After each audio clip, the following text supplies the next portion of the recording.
இது வந்து ஒரு புது 500 ரூபா நோட்டு, செலவு நோட்டுன்னு சொல்லுவாங்க எங்க ஊர்ல. உங்க ஊர்ல எப்படின்னு தெரியல. ரைட், இதோட வேல்யூ அப்ப எவ்வளோ? 500 ரூபா. புதுசா இருக்குது, நல்லா கிறிஸ்பியா சூப்பரா வந்து இருக்குது. இப்போ இந்த ஃப்ளோர் ஐ திங்க் தொடச்சு ஒரு 2 நாள் இருக்கும். எங்க வீட்டுல சர்வன் மெய்டு வரல. சோ இப்போ என்ன பண்ண போறோம் அப்படின்னு சொன்னா, ரூபாயை கீழே போட்டு நல்லா வந்து அழுக்காகும். ரைட், பயங்கரமா வந்து அழுக்காயிடுச்சு. அழுக்கானாலும் இன்னும் கிறிஸ்பியா தான் இருக்கு. இப்போ அழுக்கான இந்த 500 ரூபாய்க்கு வேல்யூ எவ்வளோ? ஸ்டில் 500 தான் இல்லையா? Okay fine. இப்போ இது நல்லா வந்து ஃபிளாட்டா சூப்பரா வந்து இருக்கு. இப்போ என்ன பண்ண அப்படின்னு சொன்னா, இது நல்லா கசக்குது.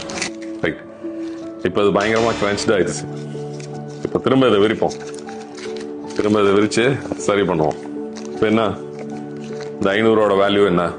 Still it is 500 rupees. Right, இதோட மாரல் என்ன அப்படின்னு சொன்னா, நோ மேட்டர் உங்களை பத்தி மற்றவங்க என்ன வந்து நினைச்சாலும், உங்களை பத்தி மத்தவங்க என்ன விதமான ஜட்ஜ்மெண்ட்டுக்கு வந்து வந்தாலும்,